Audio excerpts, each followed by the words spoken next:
సుమన్ టీవీలో మీ business promotions కోసం ఈ కింది నెంబర్ను సంప్రదించగలరు.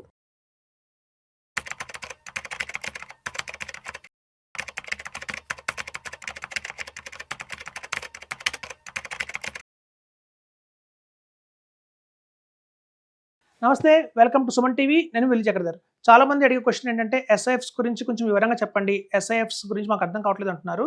వాళ్ళ కోసం కొంచెం ఇన్ డెప్త్గా చెప్తానండి. ఇక్కడ చూడండి, ఎస్ఐఎఫ్స్ అనేది మనకి స్పెషలైజ్డ్ ఇన్వెస్ట్మెంట్ ఫండ్ అని మనకి ఐడియా ఉంది.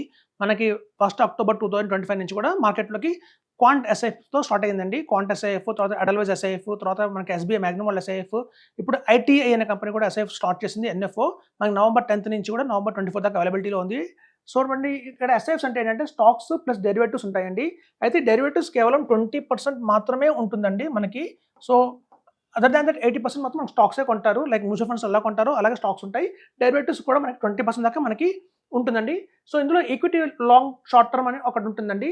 ఈక్విటీ లాంగ్ షార్ట్ అంటే ఏంటంటే వీళ్ళు ఈక్విటీలో మనకి ఎట్లాంటి వాటిలైనా వాళ్ళు ఇన్వెస్ట్మెంట్ చేసుకోవచ్చు. అంటే చూడండి, వాళ్ళు ఒక లార్జ్ క్యాప్ ఫండ్స్ కానివ్వండి, మిడ్ క్యాప్ ఫండ్స్ కానివ్వండి, స్మాల్ క్యాప్ ఫండ్స్ కానివ్వండి, అలా మనకి ఎట్లాంటి దాంట్లోనే వాళ్ళు ఇన్వెస్ట్మెంట్ చేయొచ్చు. ఇది ఒక మ్యూచువల్ ఫండ్స్తో మనం కంపేర్ చేస్తే మనకు ఒక ఫ్లెక్సీ క్యాప్ కేటగిరీ టైప్లో ఉంటుందండి ఇది. అయితే ఇందులో 20% దాకా కూడా వాళ్ళు రిడ్స్లో ఇన్వెస్ట్ చేసుకోవచ్చు. రిడ్స్ మనకి ఐడియా ఉంది. సో రిడ్స్ అంటే మనకి అంటే రియల్ ఎస్టేట్ సంబంధించిన వాటిలో కూడా ఫండ్స్లో ఇన్వెస్ట్ చేసుకోవచ్చు. అయితే కండిషన్స్ అయితే పెట్టిందండి. చాలామంది అనుకుంటారు రిస్క్ ఎక్కువ ఉంటుందేమో మనకి ఎస్ఐఎఫ్లో అని. కానీ ఇక్కడ సెబీ ఏం చేస్తుందంటే చాలా రూల్స్ అండ్ రెగ్యులేషన్స్ చాలా టైట్గానే చేసిందండి. ఒక్కొక్క ఫండ్లో కూడా, ఈవెన్ ఈక్విటీస్లో కూడా వాళ్ళు ఒక స్టాక్లో కూడా 10% కంటే ఎక్కువ ఇన్వెస్ట్మెంట్ చేయకూడదు. ఫర్ సపోజ్ హెచ్డిఎఫ్సి బ్యాంక్ ఉందనుకోండి, అందులో ఉన్న వాల్యూమ్లో మొత్తం వాళ్ళు ఎంతైతే కలెక్ట్ చేస్తారో పూల్ అమౌంట్, అందులో 10% మాత్రమే కావాలంటే హెచ్డిఎఫ్సికి ఇవ్వచ్చు. కానివ్వండి, మోర్ దెన్ ఒక స్టాక్లో మనం 10% కంటే ఎక్కువ పెట్టకూడదు. అలాగే ఈవెన్ రిడ్స్లో కూడా, ఇన్విటీస్ కూడా మనకి 20% దాకే అవకాశం ఇచ్చింది. సో ఆ 20%లో కూడా 10% మించి ఒక కంపెనీ పెట్టకూడదు. సపోజ్ చూద్దాం, మనకి మైండ్ స్పేస్ ఉంటుంది, అలాగే చూస్తే మీకు డిఎల్ఎఫ్ ఉంటుంది. అట్లాంటి రకరకాల కంపెనీస్ అయితే అందులో ఉన్నాయి మనకి. సో అట్లాంటి కంపెనీస్లో మనకు పెట్టాలి అనుకుంటే డిఎల్ఎఫ్లో ఒక 10%, అలాగే మనకి చూస్తే మనకి మైండ్ స్పేస్లో 10% అలా పెట్టచ్చు. కానివ్వండి, మొత్తం కలిపి ఒకటే 20%, ఒకటే డిఎల్ఎఫ్కి ఇవ్వడానికి లేదు. సో అలాంటి కండిషన్స్ చాలా ఉన్నాయి ఇందులో. సో సేఫ్టీ సైడ్ తీసుకుంటుంది. సో కాబట్టి మనకి ఈక్విటీలో మనకు వచ్చేది లాంగ్ షార్ట్ ఫండ్. దాంతో ఫ్లెక్సీ క్యాప్ మోడల్ టైప్లో large cap, mid cap, small క్యాప్లో ఇన్వెస్ట్మెంట్ చేస్తూ కూడా కావాలంటే ఒక 20% వాళ్ళు రిట్స్లో కూడా ఇన్వెస్ట్మెంట్ చేసుకోవచ్చు. ఆప్షన్ అయితే ఉంది. నెక్స్ట్ కేటగిరీ వచ్చి ఈక్విటీ ఎక్స్ టాప్ 100 అంటారండి. ఎక్స్ టాప్ 100 అంటే మనకు తెలుసు, మార్కెట్ క్యాపిటలైజేషన్ ప్రకారం మనకైతే లార్జ్ క్యాప్ ఫండ్స్ ఉంటాయో, టాప్ 100 ఉంటాయో, వాటిని ఎలిమినేట్ చేసి మిగతా వాటిల్లో కనుక అంతకంటే తక్కువ వాటిలో వాళ్ళు ఇన్వెస్ట్మెంట్ చేసుకోవచ్చు. మినిమం 65% దాకా ఇన్వెస్ట్మెంట్ చేయాల్సి ఉంటుందండి. సో ఇక్కడ equity X top 100 long and short fund ఉంటుంది ఇక్కడ. అది మనకి మిడ్ క్యాప్ కేటగిరీ కింద తీసుకోవచ్చు. ఎందుకంటే mid cap, small cap category కింద తీసుకోవచ్చు. ఎందుకంటే ఫస్ట్ X100 వదిలేస్తున్నాం కాబట్టి, లార్జ్ క్యాప్ కేటగిరీని మనం ఎలిమినేట్ చేస్తున్నాం కాబట్టి, ఇక్కడ పూర్తిగా స్మాల్ అండ్ మిడ్ క్యాప్ కేటగిరీలో వాళ్ళు ఎక్కువ స్టాక్స్ తీసుకోవడం జరుగుతుంది. అలాగే మనకి డెరివేటివ్స్ కూడా చేసుకోవచ్చు. అలాగే సెక్టర్ ఫండ్స్ అంటారు. సెక్టర్ రొటేషన్ ఒక కాంపిటీషన్ ఉంది. కేవలం 4 సెక్టర్స్లో మినిమం పెట్టాలండి వాళ్ళు. సో మనం తీసుకుంటే ఇన్ఫ్రాస్ట్రక్చర్, మ్యానుఫ్యాక్చరింగ్, అలాగే సోలార్ ఎనర్జీ. సో అప్పుడు మనకి కొంచెం రాబోయే రోజుల్లో ఇవి చాలా బాగున్నాయి. ఒక డిఫెన్స్ కానీ ఇట్లా 4 సెక్టర్స్ చేసుకోవచ్చు. మనకి మ్యూచువల్ ఫండ్స్లో ఏమవుతుందంటే, మీరు చూడండి, ఏదన్నా ఒక పర్టికులర్ ఫండ్ తీసుకోండి, ఎనీ మిడ్ క్యాప్ తీసుకోండి, స్మాల్ క్యాప్ తీసుకోండి, అందులో మనం చూస్తే దగ్గర 10 స్టాక్ సెక్టర్స్ అయితే ఉంటాయి. ఫైనాన్షియల్ సర్వీసెస్ అని, బ్యాంకింగ్ అని, అట్లాగే చూస్తే మీకు పిఎస్యు అని, అలాగే మనకి ఫార్మా అని, ఆటో, ఇట్లా చాలా సెక్టర్స్ ఉంటాయి. సో మనం వాటిని అక్కడ కంట్రోల్ చేయడానికి ఫండ్ మేనేజర్కి చాయిస్ లేదు. మనకి స్ప్రెడ్ చేసుకుంటూ వెళ్ళాల్సిందే చాలా సెక్టర్స్లో. ఇక్కడ మనకి ఏదైతే ఒక సెక్టర్ అవసరం లేదు, ఒక బ్యాంకింగ్ వల్ల ఇప్పుడు ప్రెసెంట్ లాభం లేదు, ఆటో వల్ల మనకి ఏమీ లేదు అన్నప్పుడు అలాంటి సెక్టర్స్ని ఎలిమినేట్ చేసుకుంటూ కేవలం 4 సెక్టర్స్ మాత్రమే వాళ్ళు తీసుకోవచ్చు. అవకాశం అయితే ఇక్కడ ఉంది. సో సెక్టర్ రొటేషన్ 4 సెక్టర్స్లో పెట్టకొచ్చే వాళ్ళు అదొక ఉందండి. ఇవన్నీ కూడా ఈక్విటీ కేటగిరీ. ఇప్పుడు చూస్తే మనకి డెట్ కేటగిరీ, హైబ్రిడ్ కేటగిరీలో చూద్దాం. సో ఇక్కడ hybrid long and short fund అంటారు దీన్ని. ఇందులో ఏంటంటే 25% ఈక్విటీలో పెట్టాలి, 25% కంపల్సరీగా డెట్లో పెట్టాలి. ఇంకా బ్యాలెన్స్ అమౌంట్ను వాళ్ళు ఎక్కడెక్కడ మనం చేసుకోవచ్చు. ఇది చూస్తే మనకి మల్టీ అసెట్ ఫండ్ లాగా ఉంటుందండి. మ్యూచువల్ ఫండ్స్ మన అందరికీ తెలుసు. మల్టీ అసెట్ ఫండ్ అంటే కంపల్సరీ కొంత ఈక్విటీ, కొంత డెట్లో ఇన్వెస్ట్ చేయాలి, అలాగే కాంపిటీస్లో కంపల్సరీ కొంత ఇన్వెస్ట్మెంట్ చేయాలి. సో అట్లాంటి మనకి ఆప్షన్ అనేది hybrid long and short fund ఉంటుంది. అలాగే dynamic asset active assets allocation fund అంటారు దీన్ని, లాంగ్ అండ్ షార్ట్ ఫండ్ అని.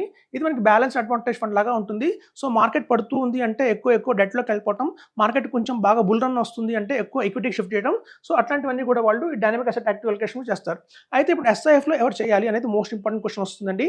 ఇప్పుడు చూడండి, చాలా మంది నేను రికమెండ్ చేసేది ఏంటంటే, మన దగ్గర మ్యూచువల్ ఫండ్స్ ఉన్నాయి ఆల్రెడీ.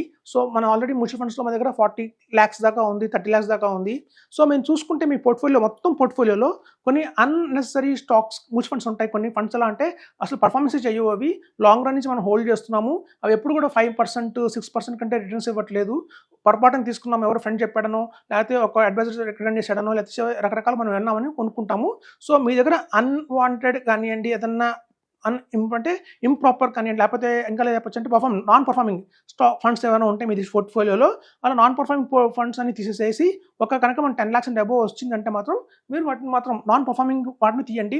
పర్ఫామ్ చేస్తున్నాయి, ఆల్రెడీ ఒక మంచి మిడ్ క్యాప్ ఉంది, మంచి స్మాల్ క్యాప్ ఉంది, ఎప్పటి నుంచి ఎస్ఐపి వేసుకుంటూ వస్తున్నాం, అలాంటివి డిస్టర్బ్ చేయకండి.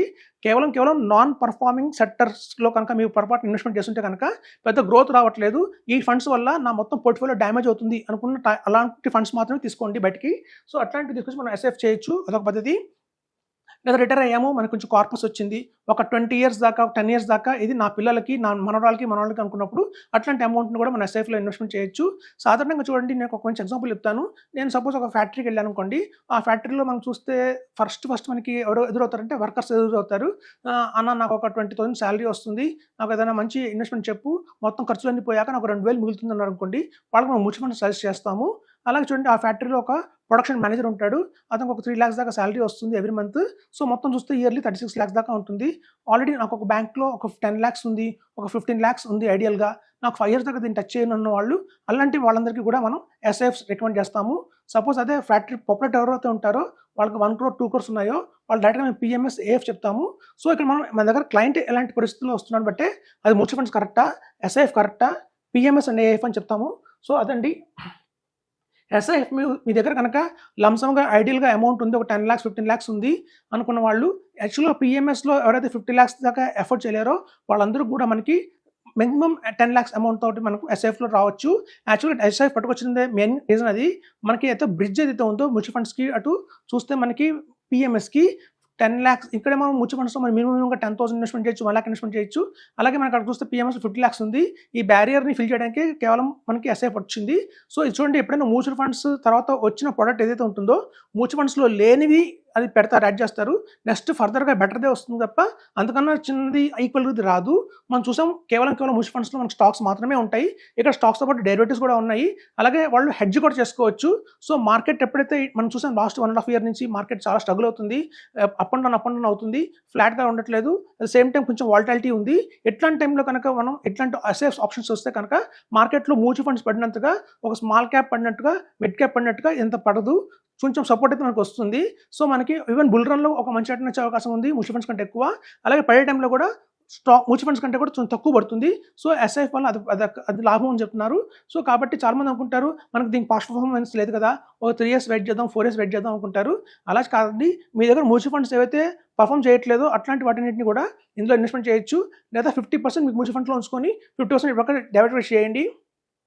ఆల్మోస్ట్ స్టాక్స్ ఉన్నాయి, సపోజ్ మీ దగ్గర చాలా స్టాక్స్ ఉన్నాయి, మీరు బిజీగా అయిపోయారు, మీ స్టాక్స్ని మీరు హ్యాండిల్ చేయబోతున్నారు సరిగ్గా, అలాంటి వాళ్ళు కూడా ఎస్ఐఎఫ్లోకి మూవ్ అవ్వచ్చు. సో ఇదండి, రిటైర్మెంట్ అయిన వాళ్ళు కానివ్వండి, లేకపోతే లంసమ్గా ఆల్రెడీ ఒక బ్యాంక్లో 20 lakhs ఉన్నాయి, ఒక 10 lakhs ఉన్నాయి అనుకున్న వాళ్ళు, లేదా మీ దగ్గర ఉన్న పోర్ట్ఫోలియో మ్యూచువల్ ఫండ్స్ పోర్ట్ఫోలియో చూడండి, ఏవైతే నాన్ పర్ఫార్మింగ్ ఫండ్స్ ఉంటాయో వాటిని తీసేసి మీరు ఎస్ఐఎఫ్ మూవ్ అవ్వచ్చని చెప్తున్నాను. Thank you.